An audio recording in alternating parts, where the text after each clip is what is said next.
like myself to train teachers about like these topics, but it's not in a policy level. Even though we do not have a clear guidelines yet, but we rely on private private schools. They invest in AI curriculum. They invest in this kind of like things for teachers training. Thank you very And much. so that is the overview from Vietnam. Perfect. Thank you very much. Lovely. I think there are two words which we should hold on to for our further discussion. One is what you pointed out, the high internet penetration, almost 80% of population having access to internet. And second is the word which you used about the misunderstanding of ChatGPT as AI. Let's hold on to these two keywords for our further round of discussion when we talk of AI and education from Vietnam. Thank you very much, Tam. Let's move on to Bangladesh. And may I please invite you, Dr. Rizwana, to present your part. And here comes the screen. Perfect. Thank you very much. Please go on. Thanks, the previous speaker who presented a nice presentation and very informative. And I'm Dr. Rizwana Jahan, working at Radem CJP Center as a coordinator training and research, and also a faculty member of Radha Paramedic Institute. I am also a national trainer on EPI, that is Expanded Program on Immunization, IMCI, Integrated Management of Childhood Illness. And my organization is provide primary healthcare services, maternal and child healthcare, and provide training and research in human development faculty in medical sector. So though I am not an expert in AI, but doing some research and try to focus my current AI policy. So in my country, the national AI policy strategy is by AI innovative and adaptation, Smart Bangladesh Vision 2000 by 2041.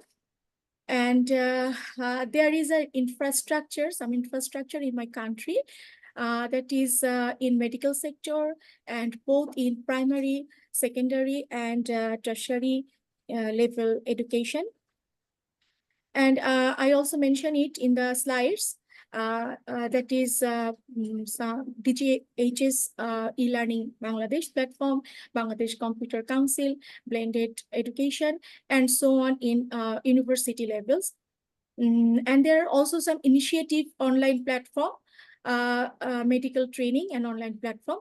But the reality is our digital infrastructure is not adequate, and AI literacy among the people is not adequate. The teachers are not trained properly, and there are lack of knowledge about digital platform among the people, especially in the rural areas. Now I am, due to time constraint, I now focus in my medical education sector. In my medical background or medical education, there is some reformation after the strategy or national AI strategy of Bangladesh. This is the DGHS e-learning platforms, which provide online classes, webinars, resource sharing of MBBS and BDHS students used during COVID-19 for continuity of education. And many medical college teachers record their lectures and videos contents in the platform. And the Bangladesh Medical University uses e-lectures and virtual seminars for their postgraduate medical educations. This is the government sector, and in private medical colleges, they use the in-house digital platform. That is Google Meet, Zoom for live classes, YouTube link, Facebook groups or WhatsApp for their discussion. And there is third-party medical learning apps and website in medical side, that is Shikhok Batayon. and Bangladesh Medical Students Society for medical graduates. And there are another innovative due to AI in our country, government platform for telemedicine. And this is Shastho Batayon. They provide national teleservice for basic medical consultation and free advice by certified doctors supported by DGHS.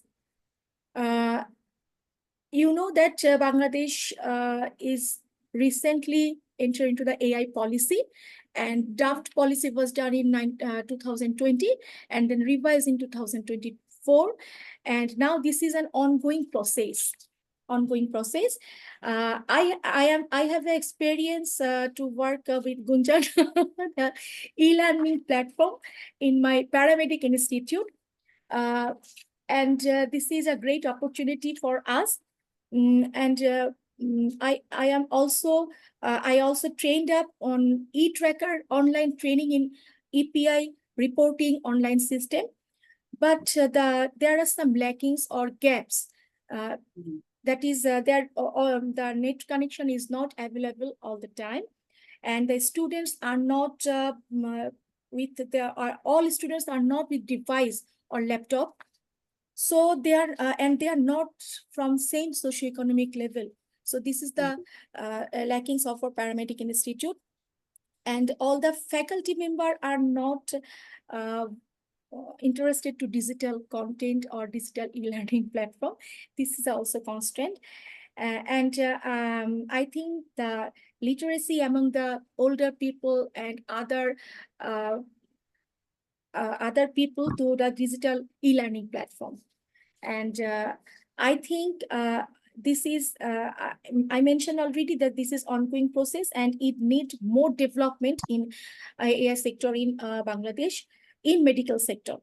That's all from my side, and thanks for hearing, everybody. Dr. Rizwana, thanks a lot. Thank you very much. What I find really interesting here, particularly, is the fact that AI policy initiative started quite early in 2020, as you mentioned.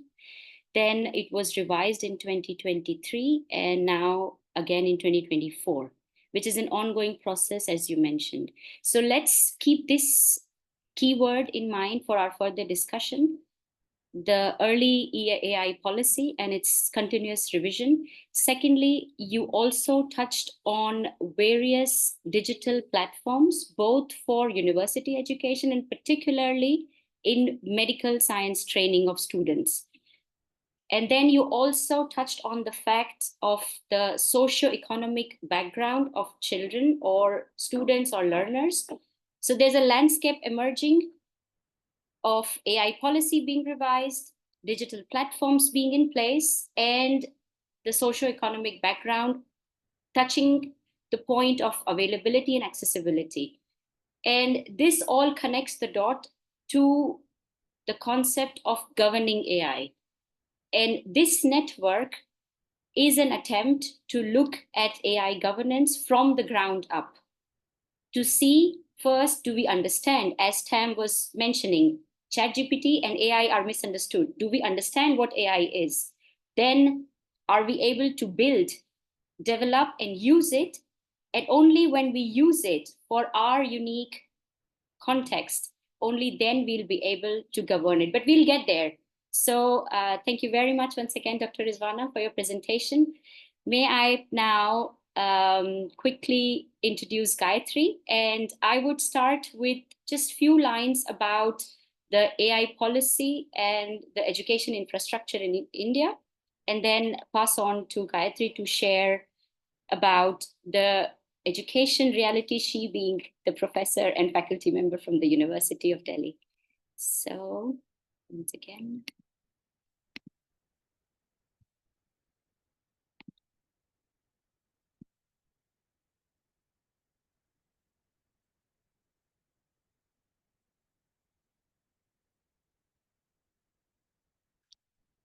All right.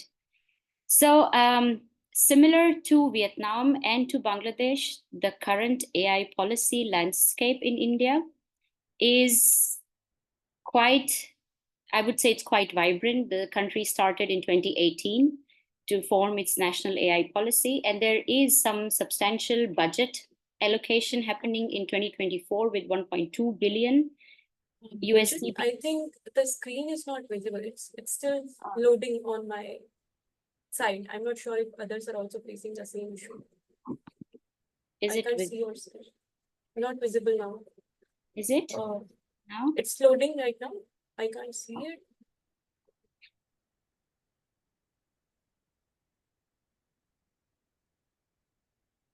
Wait for 2 seconds. Now? It says you are sharing it, but I can't see it. Oh, I'm sorry. Just let me do this again. I'm so sorry about this.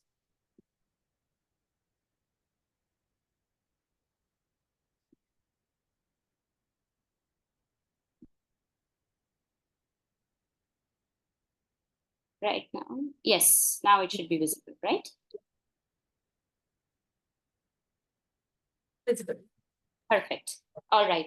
So once again, a quick recap that I would touch upon the AI policy landscape, which looks pretty similar to what is happening to the east of the country, the government being active and drafting AI strategy, already starting to do it in 2018, and then some substantial budget allocation coming in 2024 for developing compute and for developing infrastructure for AI and indigenous model development.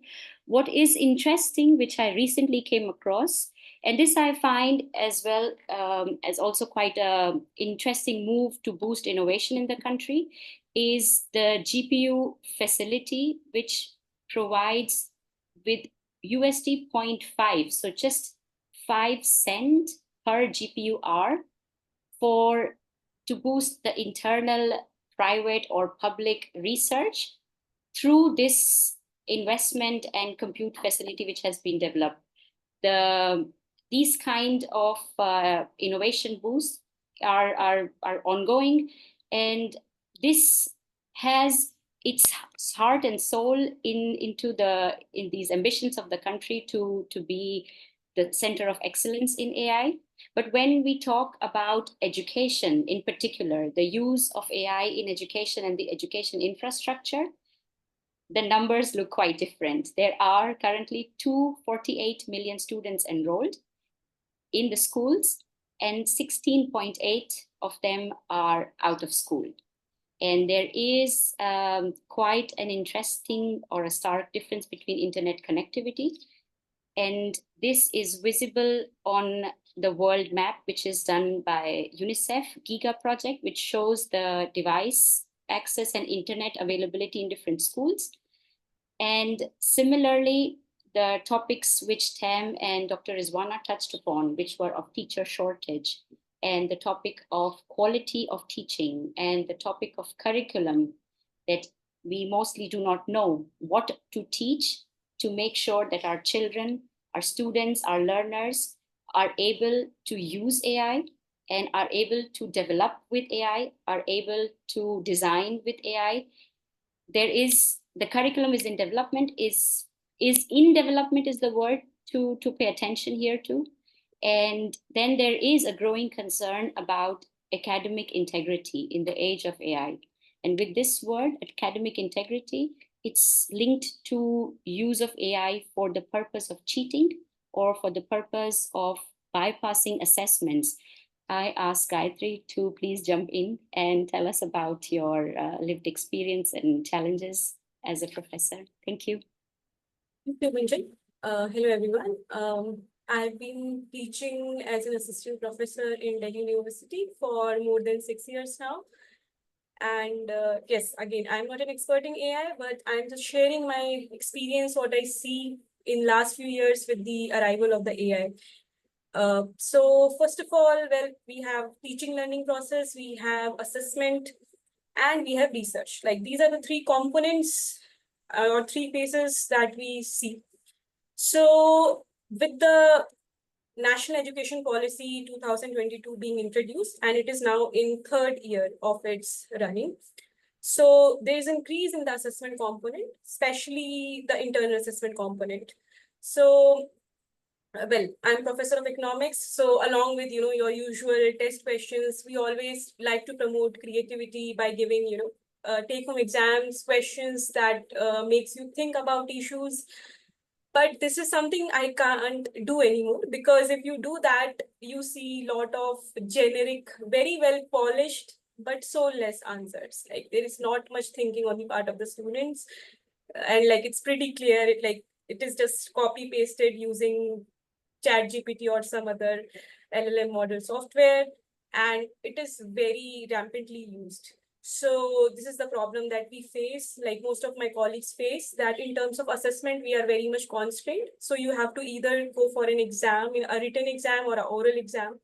The take-home assignments or questions or essay type questions is something that we can't do anymore because of the AI. And we feel that it affects the thinking capacity of the student very much, because like you're not thinking at all. And then of course, like there are certain skills that college is all about, which is like your reading skills. You read a lot of stuff, you read a lot of articles, books. But now that reading is not being done anymore because it's not required. Like you can just upload your readings and you can just ask the questions. Like you don't even have to ask for a summary. You can just directly enter the question and get the answer. So basically, the problem I feel which is happening is that education is just test taking. Like as long as you are able to answer the question, you get the marks. And that's the problem that we are facing. In terms of infrastructure, I would say everybody has access to it. Like good internet connection, at least in the university where I am working.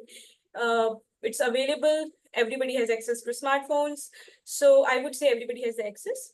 And then coming to the research part, of course, like instead of just using AI as a complement, it's something which is like totally replicating your job, So in that case, because it's a public institution where I work, Delhi University, we don't have that much access to a paid good plagiarism or AI detection software. So that's again a constraint that we face, that if we want to detect something, we don't have access to a good software at the public university level.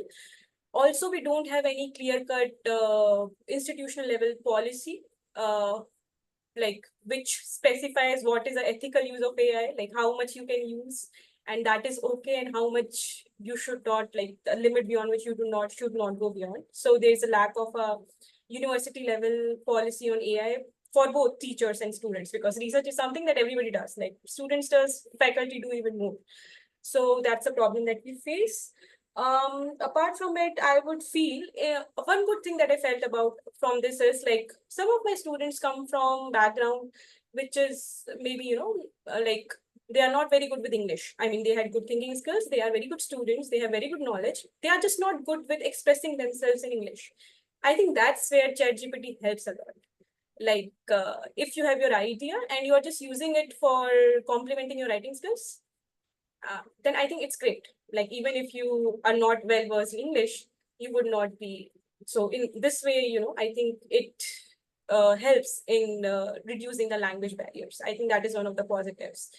Other than that, at the faculty level, what I feel like is there is very low awareness among the teachers about the AI tools that you can use to enhance your teaching learning process, to make it more interesting. Like there are a lot of good tools which are available out there, which can enrich your lecture delivery, for example. But first of all, there is no awareness, because I feel there is no incentive, because like our professional growth is not linked to the quality of teaching, then the research and the administrative responsibilities that we take. So again, not much incentive for any AI related initiative. So I think that is missing. Yeah, that's all from my side. Superb. Thank you. Thank you. Thank you, Gayatri. So from this presentation, I would again like to pick one or two keywords to take for our further discussion. One is the map, which I would like to show you later, is about the internet connectivity in schools in India. So as you said, you being the faculty member, assistant professor in Delhi University, your students do have access to internet through smartphones. But the map, which I'll show you later, it shows vast parts of the country with absolutely no access to internet, because they are mapping the schools with access to internet.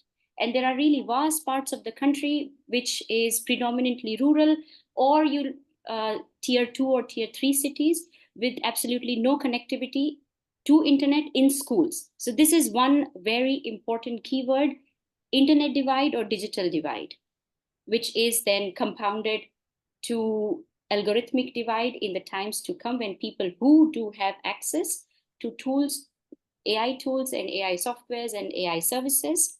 And on that point, I would like to invite Uran. Before we go to Kyrgyzstan in this presentation journey, Uran, is it possible for you to share your screen and present using the link so that I can take one or two questions from the chat? Or yeah. Okay, let me try. Yeah. You mean share the presentation, yeah? Yes. Okay, just a moment. Yeah. So in the meantime, I could take a look at, because we are receiving some questions in the chat here. Okay.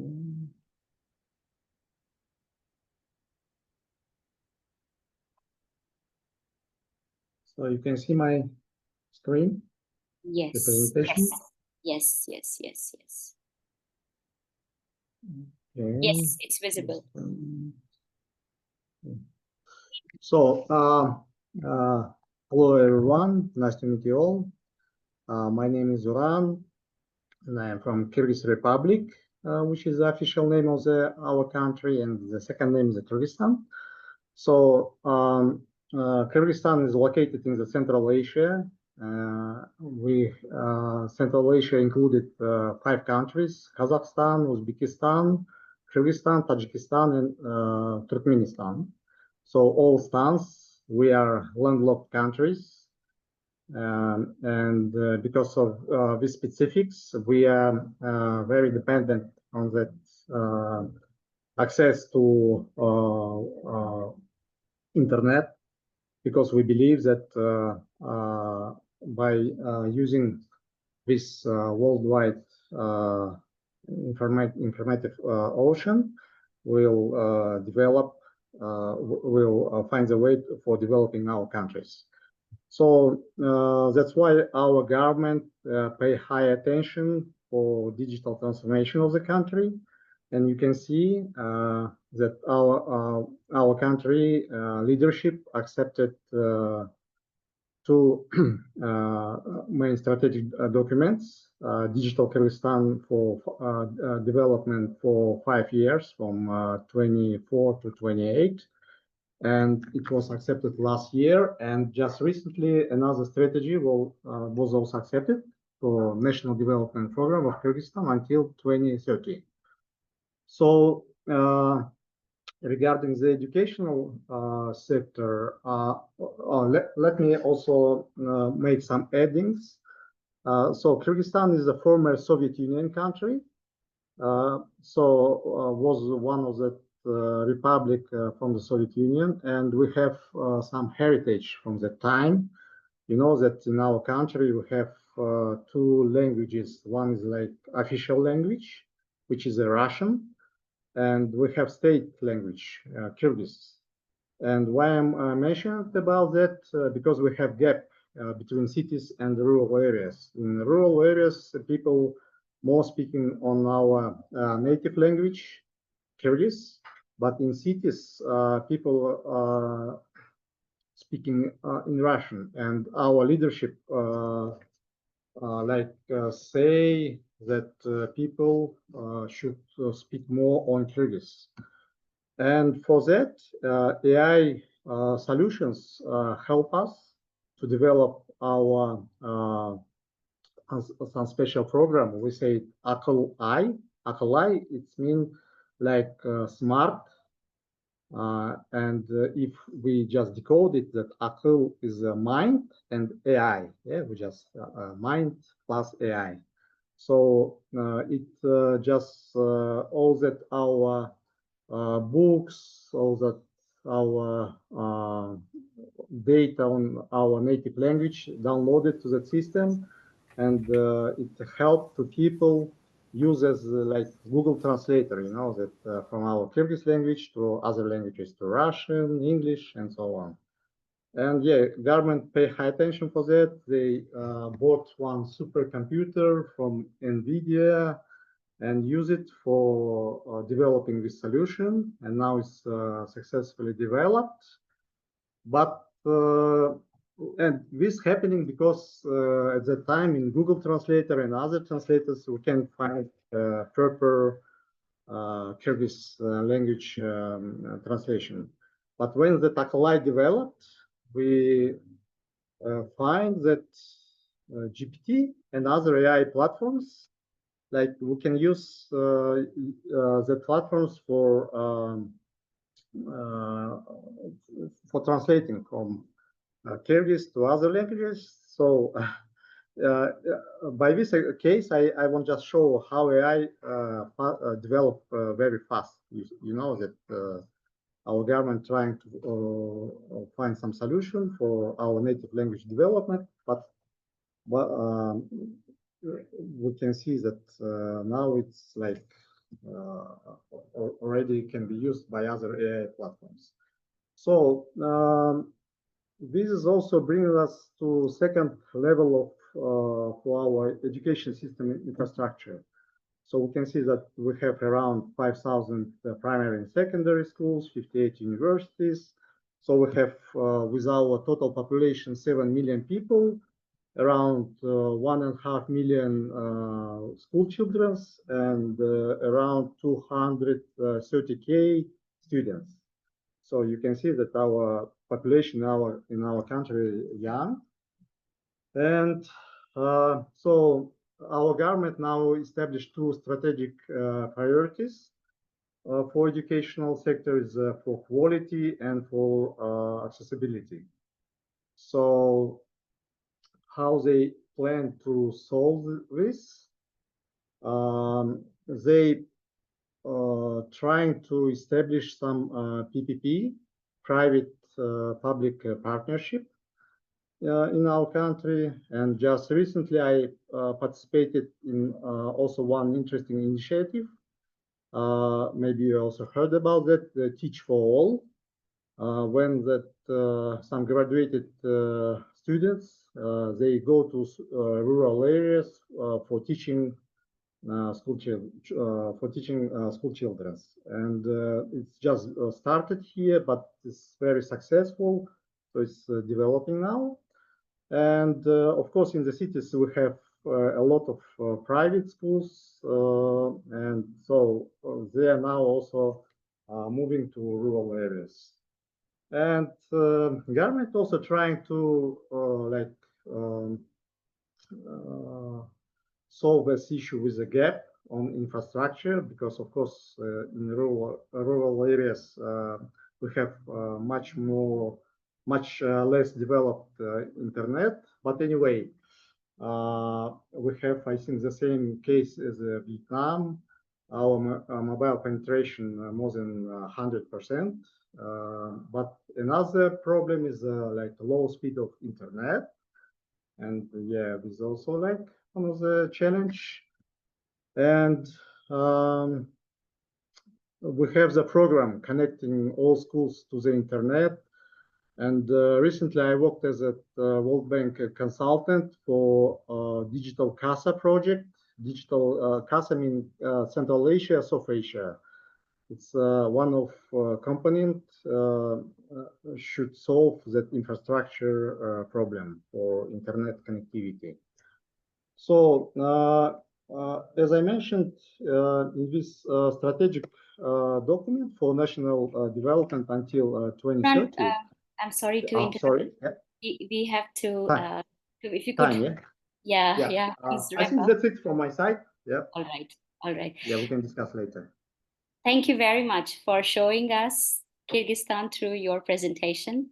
So from this snapshot which you have presented, I would like to pick two words. You said one is the language. And that is something which I forgot to mention when I was talking about the context in India. And this is very, very interesting when I connect the dots to saying Global South Network for Education in AI, because this is linked to the burden of the past. The education system which we have in India has its roots with the British colonial system.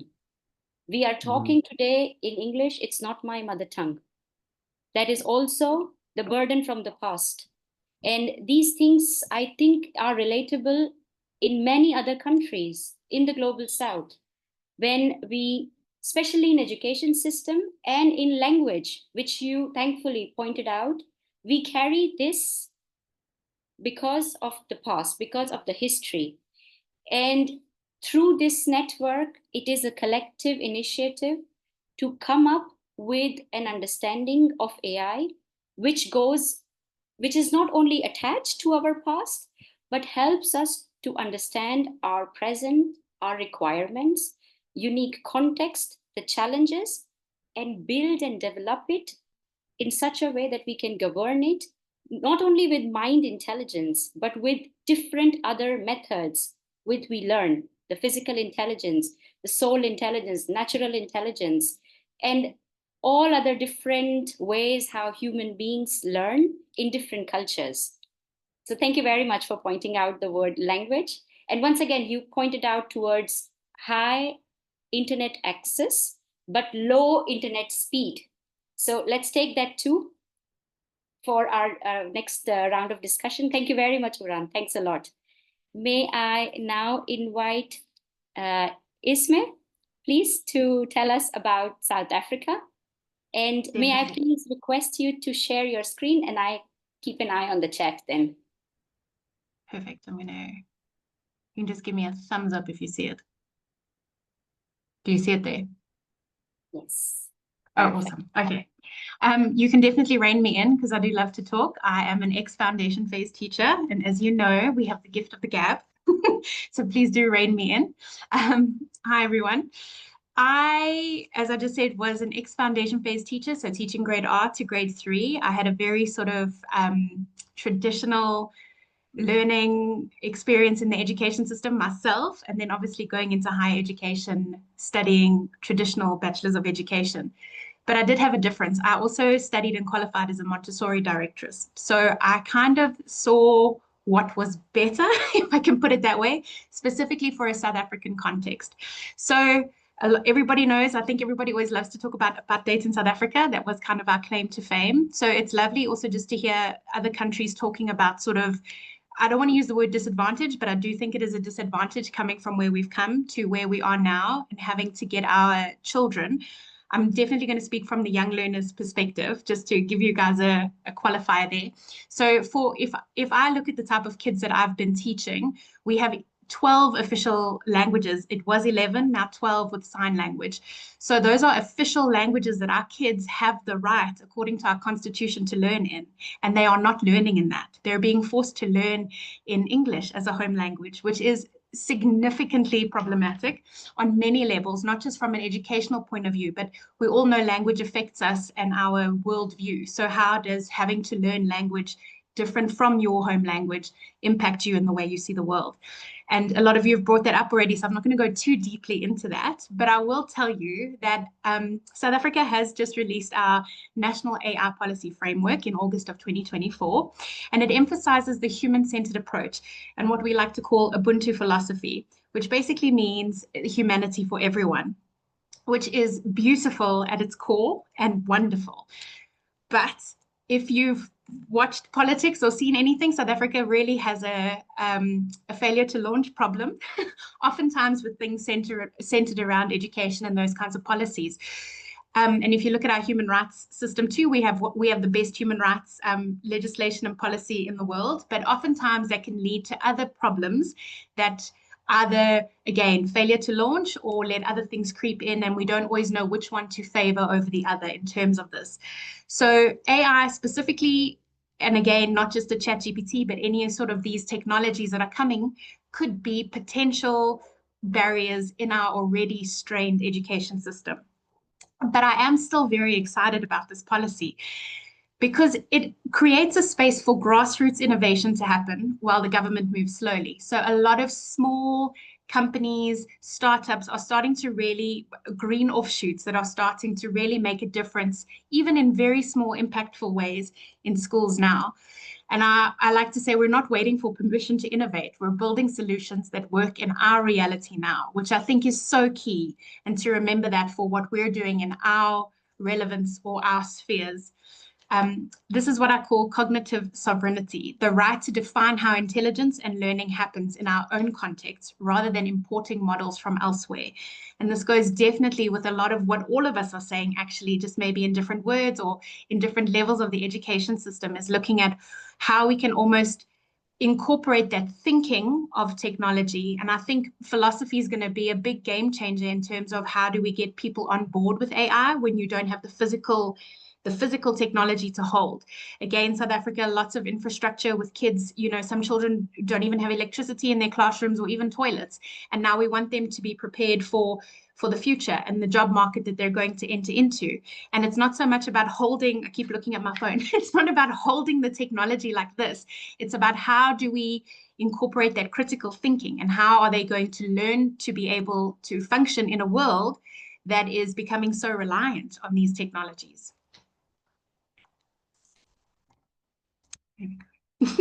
That's it. That's fantastic. Thank you. Thank you. Can I also quickly pick two words which you said, failure to launch? Please. Yes. And AI for humanity. Mm-hmm. And you rightly pointed out that it is so beautiful at its core. And Mm-hmm. where does humanity really start? Where do we really build that value? That happens in school. That happens when teachers and students work together, and those values, they are then the building blocks of character of the child. Yes. And then that child becomes an adult learner and then adult performer in the society. And that gives, the human aspect in this vision, AI for humanity.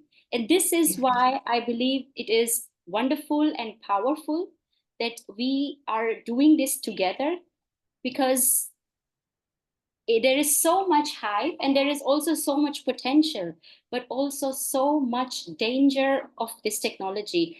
And I mindfully use the word danger because while I was putting this webinar together, while I was researching and while I was specifically researching about India and Africa and about South America, I used two models, ChatGPT and Claude, which are from the biggest AI labs in the world, who also have courses in ethical AI use. And they are also pushing use of these two models in education in the USA.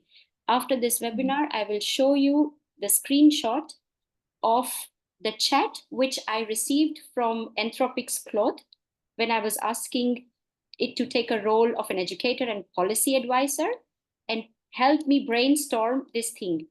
The language, the aggression, the bias, not only racial bias, but also economic bias. In that answer, in that response, I had to read it 3-4 times to just grasp that, is it really true what I'm reading? Is it really a model which talks so much about ethics, spitting out when I talk of education policy in Africa, Asia, and South America? And mind you, I gave it a role of a policy expert. I gave it a role of education expert. So that's why it's dangerous, it's powerful, it's useful, but we need to understand our context. We need to use it to be able to govern it. And with this, I stop here to invite Sarah from Ghana. Sarah, are you there? Yes, I'm here. Good morning, good afternoon, good evening, wherever you are.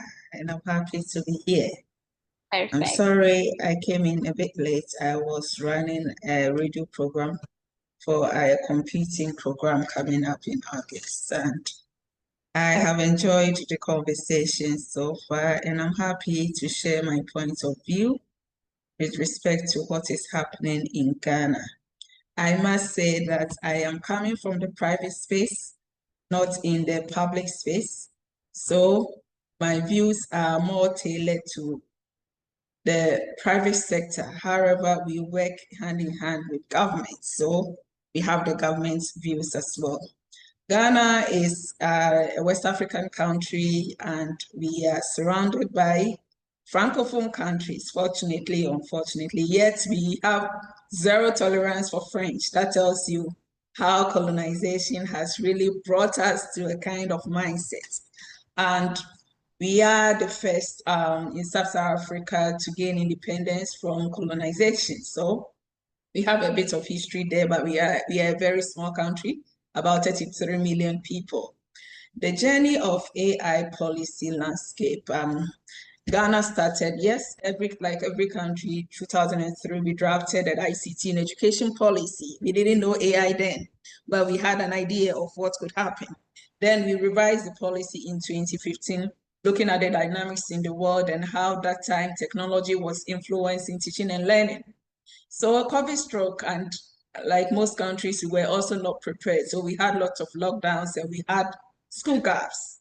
That made us to think on our feet. How do we make sure that we can bridge these gaps? A lot of interventions happened from governments, radio programs trying to meet people in their villages, their communities, to those who could afford internet, online classes, and all those that. But then the last 5 years have been very intense in terms of AI. And as a country, Ghana looked at developing an AI strategy. In 2023, a 10-year AI strategy was developed by the Ministry of Communication and Digitalization. And in this strategy, Ghana loosely looked at education, health, a lot of everything together. But I must say that the policy was not interconnected enough. So you didn't have lots of things you want to see, especially education, where our focus is now. So we see a lot of things happening in this space. In terms of government space, government is making efforts through coding to bring to the basic level, starting from there. But the major challenge I see running through countries is internet connectivity, accessibility. You have the rural versus urban, you have the rich versus poor, and all these dynamics. How do we ensure that every child or every learner is able to access this infrastructure? And that is the difference between policy and practice. Policies are very beautiful in books. They are sitting nicely. We can read the best policies about it. But then practically, how is it happening? Realistically, AI in our education sector is still evolving. Government is on the bridge of bringing out another strategy document, the Ghana EdTech strategy document. But funny enough, this EdTech strategy document doesn't have an AI component. So we have to even look at the strategy at birth. How do we ensure AI in our teaching and learning? Whether we like it, GPT through other media, our learners are picking things. But how intentional are we to guide them to take the right stuff? Where I work at SD Foundation Africa, for instance, we in partnership with a Kenyan EdTech company, and we have developed a learning tool using the Ghanaian curriculum, starting from what we already have. The curriculum we are using, how have we embedded AI in it? How are we making sure that the language in our curriculum is what is being used to prepare lesson plans, what is being used to mark attendance, to share assessment, to work on assessments, and not borrowed language, as Gunjan, you mentioned, that is so off the things that we are very familiar with. So my word is intentionality, ensuring that you cannot limit the space, but then manage what comes to your space so that you are carefully training your next generation with the tools and skills they really need to survive. We cannot control what happens outside, but then at least when you ask any child, do this and do that and it's school related, believe you me, he will choose the teacher against the mother, because he thinks the teacher is the embodiment of everything and whatever teacher says is right, against the mother who raised him or her. So if we are working on AI in education, I believe that then we have to look at aside all other things you have mentioned, I don't want to go into of connectivity, infrastructure, and all those things. The content we are giving, we need personalized content that are contextual, that are in line. That doesn't mean that we are locking ourselves out of what is happening in the world, but is everything good for us? As some of the things that we even generate with our AI tools, and we sometimes sit down and ask ourselves, is this really true in our country? You realize they are giving you things that you as a citizen, sometimes you are an alien yourself based on the information given to you. So I believe that there are gaps, there are a lot of things that we can learn from each other as we try to develop strategies in the AI space for education, especially, and ensure that every training center, whether in education, in health, whatever service, we are intentional about it. True, because it's algorithms. The more it picks our algorithms, it can develop for us. Yeah. But if we are using borrowed languages, then it's going to give us those borrowed languages and we'll become familiar with them. So we need to be intentional about it. We need to contextualize and personalize our learning spaces so that we can guide our learners to the level we want them to be. We cannot tell them outside, but at least when they come home, they know that these are the confines we can operate in. Thank you so much. Thank you, Tara. Lovely, fantastic. And from your presentation, it is becoming more and more clear why we are here today. You use the word intentionality, contextualization, curriculum, education, and grounding this understanding why we are doing this. Why is it so important to use the right language, to use the right skills, to give the right skills, use the right curriculum. And also the word which you use, fantastic word, policy and practice. Let's stick to those words. Let's hear from Bruno from Bolivia, and then we jump right into the Q&A session, keeping the word intentionality, contextualization, and policy to practice. Thank you very much, Sarah. May I invite Bruno? And thank you very much. Can I start? Yes, please. Please go ahead. So, hello everyone. It's a pleasure to be here today. My name is Bruno Ayllón, and I am one of the co-founders of Catalytica. We are an innovation firm that is based on Bolivia. At Catalytica, we specialize in social and organizational innovation, and we work across Latin America to tackle complex structural challenges. For example, from education to final inclusion to gender equity and climate resilience. This is a very, very, very important talk for us because we use an approach to innovation based on what we call the three intelligences. Individual intelligence, which reflects knowledge, skills, and creativity of people. Collective intelligence built through collaboration, through co-creation with the communities, institutions, ecosystems. And finally, and that is the most important thing today, it's artificial intelligence, which we see as a powerful tool to amplify our impact, using it responsibly and contextually. And that is why this conversation of AI in education is really important for us, because we believe that AI must not only be technically adequate, but also socially contextualized, because especially in regions like ours, where the risks are of deepening these inequalities that we already face are real if this technology is not implemented without any context or care. That's why in Catalytica, we are implementing with this point of view, with this mindset on site. We work with very different UN agencies, governments, companies, startups, and also grassroots communities. And we see a clear need for more integrated, inclusive, and human-centered approaches for AI, especially in education. And now I am going to speak from the Bolivian context, because our challenges are quite significant, and I want to be honest about that. We are currently facing one of the deepest political and social and economical crises in our recent history, in the last 40 years or so. There are deep political divisions, declining trust in public institutions. We have a huge, severe dollar shortage, rising inflation, and also a growing uncertainty ahead of the elections that we have this year. So during these conditions, AI and also even education itself are not national priorities during this year. And let's see how it is going to be in the next term, because we are not sure which party and which ideological mindset is going to be part of the government next year. So there is no plan of a state to talk about AI and education from August, where the elections are, and on. So there is no national AI strategy for education.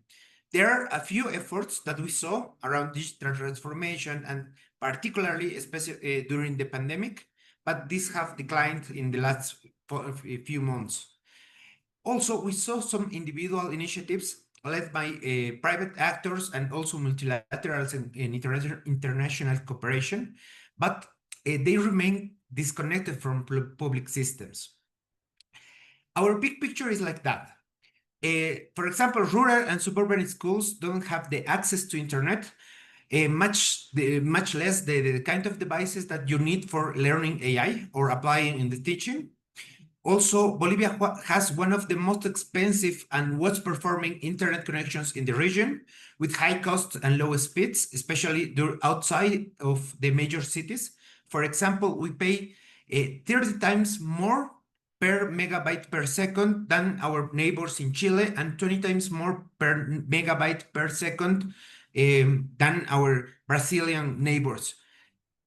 On the other side, our teachers' salaries are low, working conditions are tough, and the training opportunities are limited. Therefore, this limits the opportunities and digital skills that these teachers can have, and also the motivation for them to update and learn new skills to update to the curriculum using technology.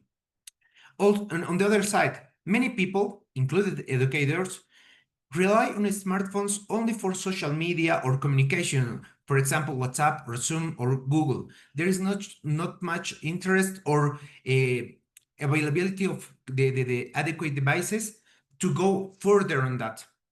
And even if they have access to these devices, they are not trained to use them fully, and there is a widespread mindset, a traditional mindset of this is how we always done it. And this traditional mindset is not coping to the rhythm of the innovation that we need to acquire, and this lower aversion of risk to new things that we need to acquire to change the mindset and change the curriculum. On top of that, Bolivia is a plurinational and multilingual country. We have more than 37 official languages and a rich cultural diversity. However, most of the AI tools and educational platforms ignore this reality. We have language and cultural barriers that are real, and we need to attend them to avoid a further marginalization of rural and indigenous communities. We see a lot of opportunities. We are working with civil society and private sector to apply some experimentations in our work. For example, one of our closest allies, 10 Minds, is working to bring robotics and early AI education to young people. But these efforts are early stage, and we need to come with a stronger efforts.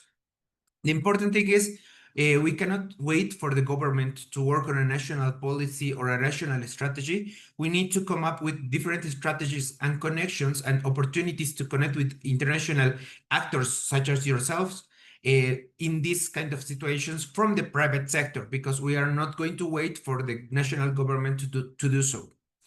That is why this network is really important to us.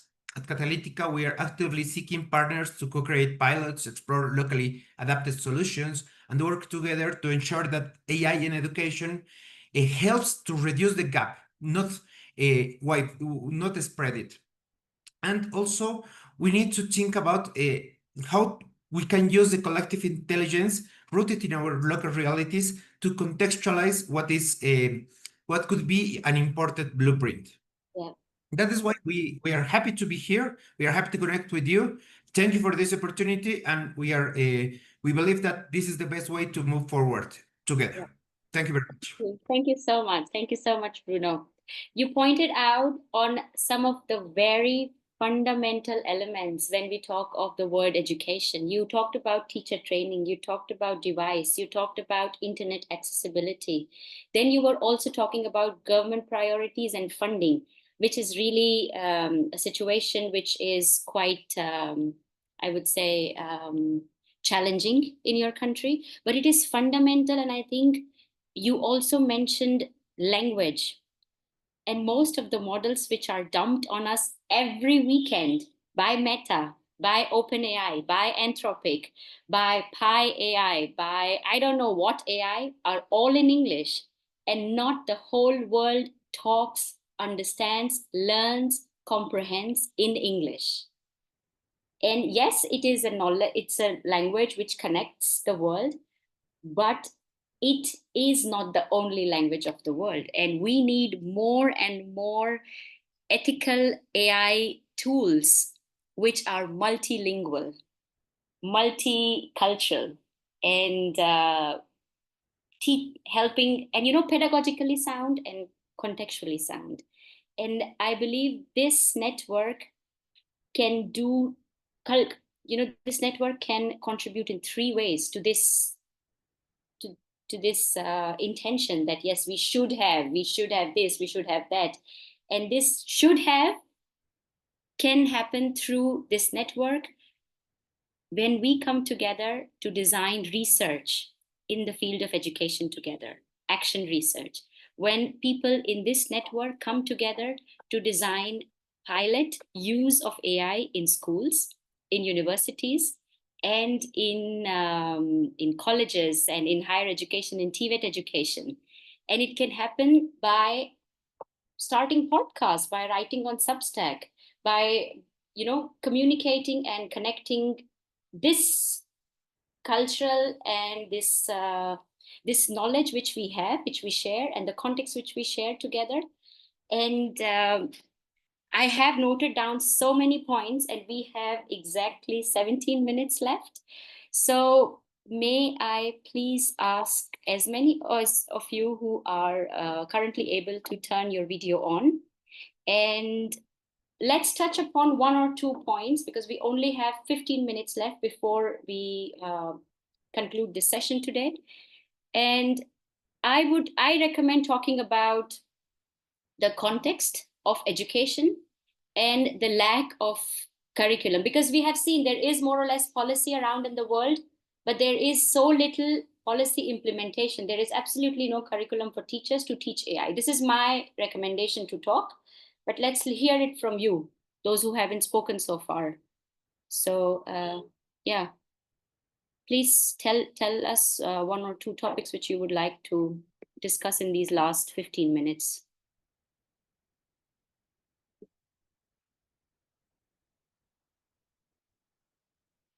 Any one of you could go.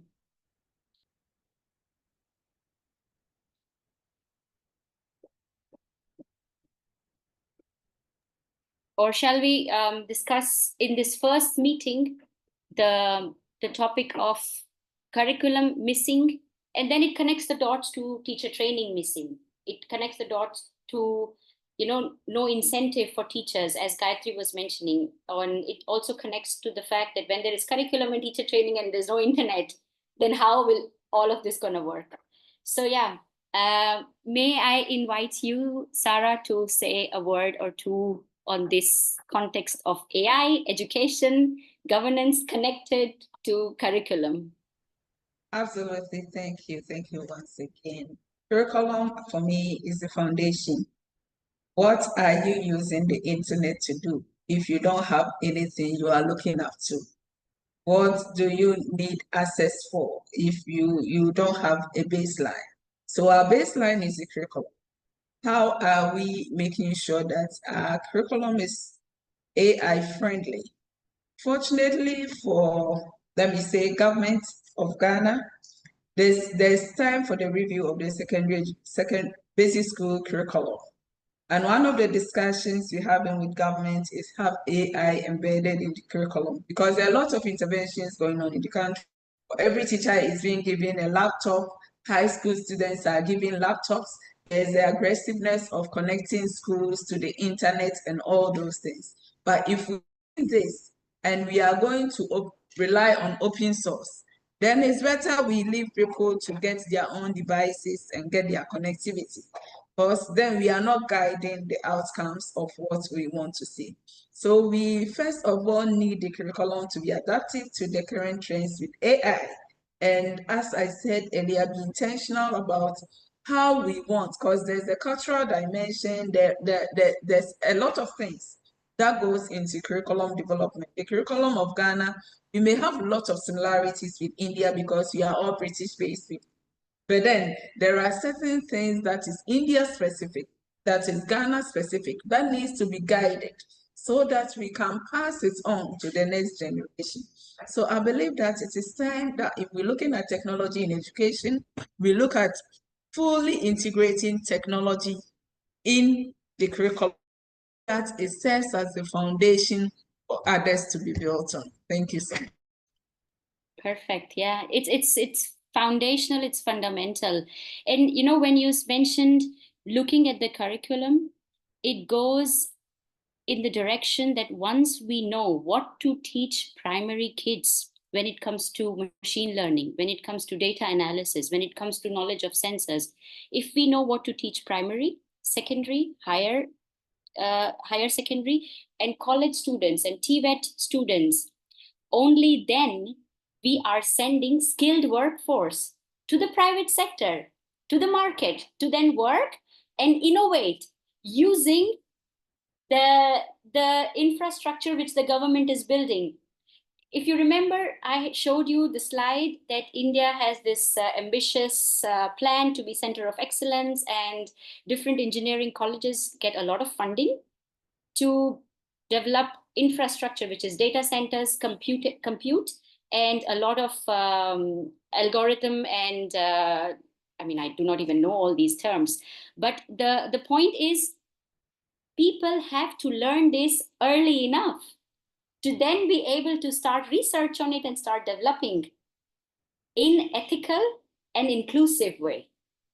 That thread has to be maintained. Ethical and inclusive never comes with governance and with policies, because that's a very top-down approach. Because you mentioned policies are very shiny, very beautiful, and very well written. Also, Ismay mentioned it's beautiful policy asking humanity to be at center, but it's very top-down approach. And the core of this network is really to look at AI governance from the ground up, be it from the teacher's perspective, student's perspective, headmaster's perspective, and then at the end, employers and employee perspective, or the founder's perspective, and only then the whole governance. And then truly the global AI governance is global when people like you and me and our country's strategy and governance is represented to make the whole umbrella truly global, to say global AI governance. Fantastic. Yeah, it's honestly, it gives me goosebumps to talk and discuss these things. Yeah, we had so many keywords. Tam was mentioning the misunderstanding of AI and high penetration. And I have also seen here. Yeah, why don't we discuss this one? The current buzzword. Please go ahead, Esme. Let's talk about this topic which you have mentioned. It's been interesting for me to note what's happening in schools and kind of watching. And I've written a few pieces on how the corporate world has, instead of fighting AI, has almost really embraced it to bring it onto their systems and get people trained and ready and up running. But schools have kind of taken a back foot on it, almost out of, again, people always fear what they don't know. And so I won't go too deep into the philosophy behind it. But I've noticed a lot of this trend with like AI, digital fluency and literacy, and everyone's like, oh, you've got to be fluent, you've got to be literate. And but if you look at the sort of higher education model of being a lecturer, you can only be a lecturer if you've got a higher degree than the people that you're lecturing, right? So why are we asking teachers with no experience, no background? Some of them have never really even worked with a computer before, that, you know, that kind of thing. And we're asking them to impart the wisdom and the knowledge into the learners and asking them to be literate in that. And even further than that, influent, where there are like a handful of teachers who are very progressive, who are on board, have had the opportunity and are fighting that fight. But that's, you know, kind of like a needle in a haystack in terms of implementing. And this is why I think, I don't want to push my own agenda here, so stop me. But I also think this is where that almost that philosophy again of the Ubuntu philosophy, or just philosophy coming into it. How do we handle something, an entity or a tool like AI? What are we teaching kids about it? How to use it? Are the teachers and the school systems now teaching kids to be scared of it, or are they teaching kids to rebel because of it, where this is a tool that I can use, but schools saying I can't because of cheating, plagiarism, all of that stuff, which I'm not negating happens, but it's looking at it in a very sort of sober-minded view, almost like you have to be bipartisan in your view of AI. You have to understand how dangerous it is, but you also have to understand how helpful it is. Because if you land on either or of the side of the fence very strongly, that's kind of, especially in education, that's what you're going to teach people to respond to it with. Truly. Please go ahead, Sarah, please. I'm so much in love with Esme, what you said, and I believe that to put the curriculum in place, it is the teacher who is going to use it. So we can't have the curriculum embedded in AI and the teacher doesn't know anything. Some things that in the early 2000s when we started teaching ICT, teachers have never seen computers. They just imagine and draw computers on boards. Present 2025 is still happening in some villages in Ghana. The computer, they draw the parts of the computer and they teach the kids with it in 21st century. So if we want to get things done in the right way, we cannot take the teacher out of the equation. The teacher trainees needs to be guided, and continuous professional development doesn't need to be underrated. It should be constant so that all teachers are brought on board. There's a fear. I did a training, a CPD program for about 50,000 teachers in Ghana online. And for me, I have experienced firsthand the frustration of teachers because they are not used to this kind of online learning and whatever. And they have been asked to learn. So we need to make it very, very easy for them. One of the basic things which I share everywhere I go is a teacher at midnight, connectivity issues. So our day economies go to sleep, and at night, even if you can do something online. And the teacher called me after midnight, trying to do his CPD program online. But then having challenges with internet, it's not coming up well. So I tell the teacher, refresh your page. And the teacher doesn't know what is called refresh. We battled on refresh for about 30 minutes. I got frustrated. I said, okay, let's do a WhatsApp call. Show me your screen. Then I tell him where the refresh, oh, is that round thing? That is how low ICT in education is. So for us to win this war, we need to get the teachers up to speed. Our training curriculums, and even in practice, in service and pre-service, we need to work extra hard to ensure that the teachers, the frontliners, to getting this knowledge out, are well equipped to lead this crusade. Thank you. Please, you go ahead, Tam. Thank you so much for the great sharing. I think that because like I worked in some kind of like AI literacy, so I'm contributing some part in this conversation.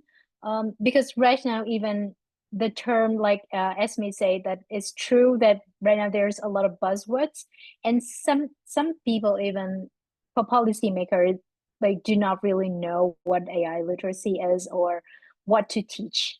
And then coming back to what I mentioned about that, right now the general public, for people who have access to the situation right now is that at least in my country and a lot of the countries I had the opportunity to work with more like a penetration of internet and access to devices, the situation in education is very interesting. That the young generation, the kids, they have access to this tool so openly, and they are using the like generative AI tools for supporting their learning, like you mentioned, and without some without guidance, and they use that just to have a shortcut to do the homework.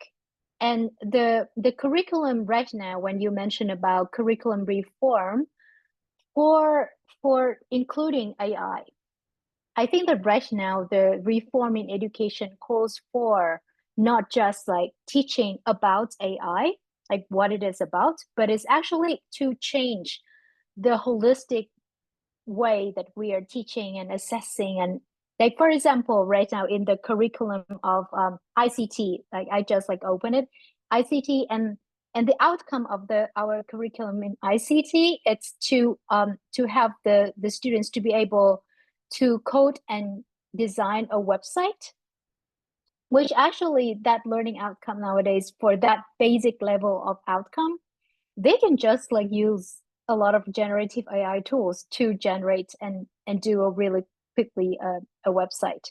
So things like that, or especially in writing or in a lot of subjects.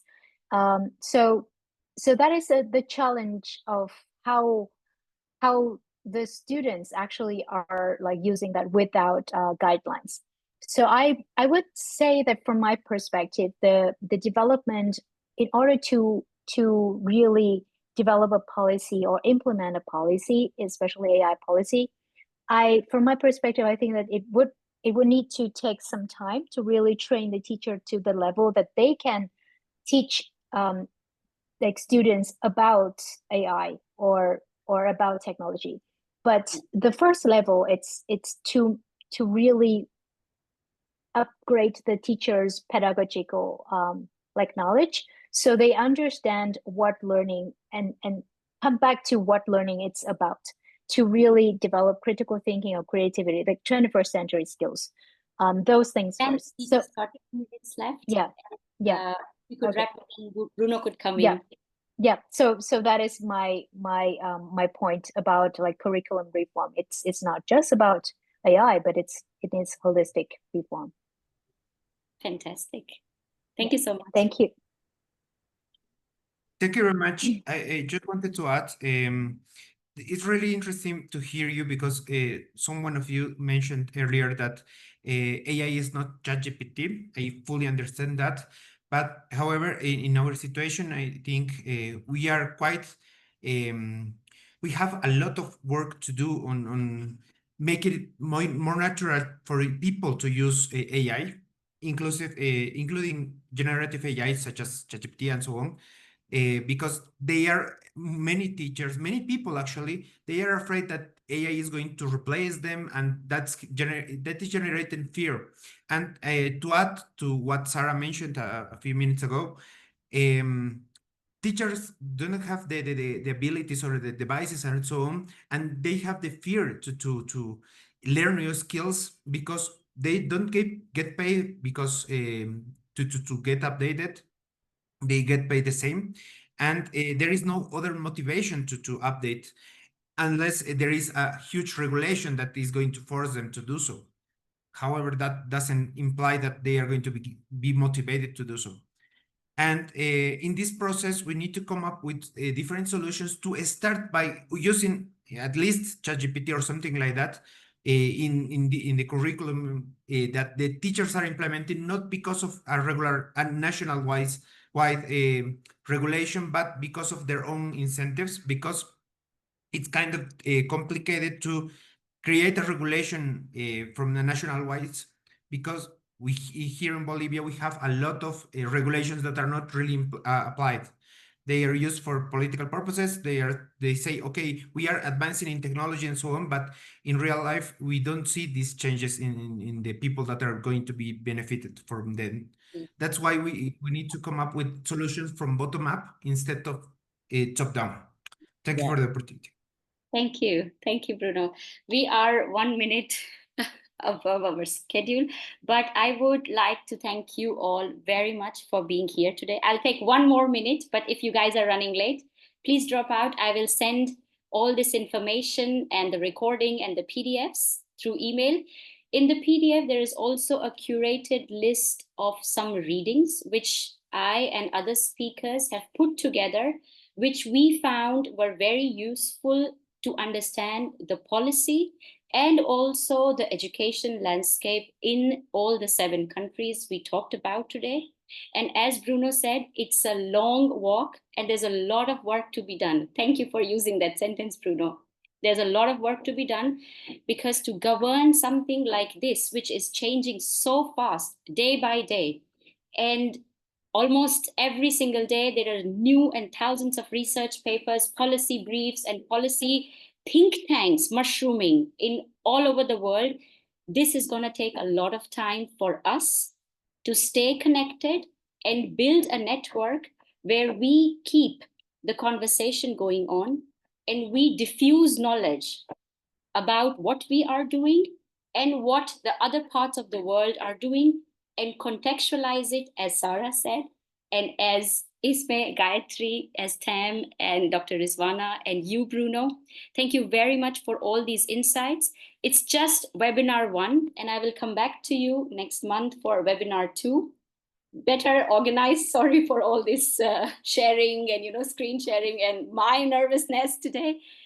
But this is going to be a long haul flight till the time we can say it is truly global AI governance. And we are going to get there, but taking solid baby steps and leaving nobody behind. Because the first slide in this presentation shows a child using a laptop and some children sharing a book.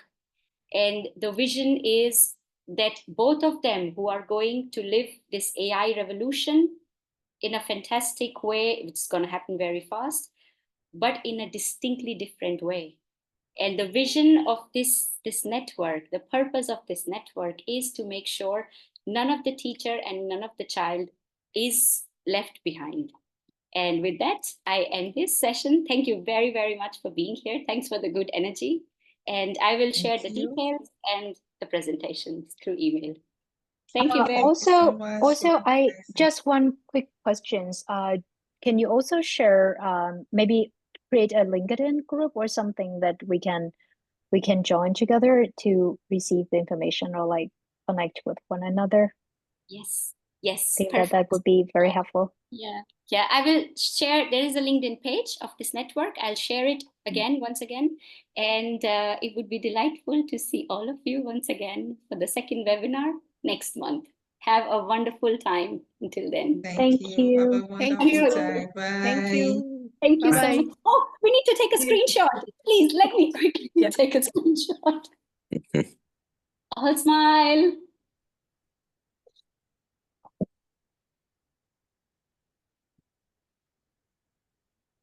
Hi, Sarah. So we have 2 Ghanaians in the house. Hi, Sarah. I see you. Exactly.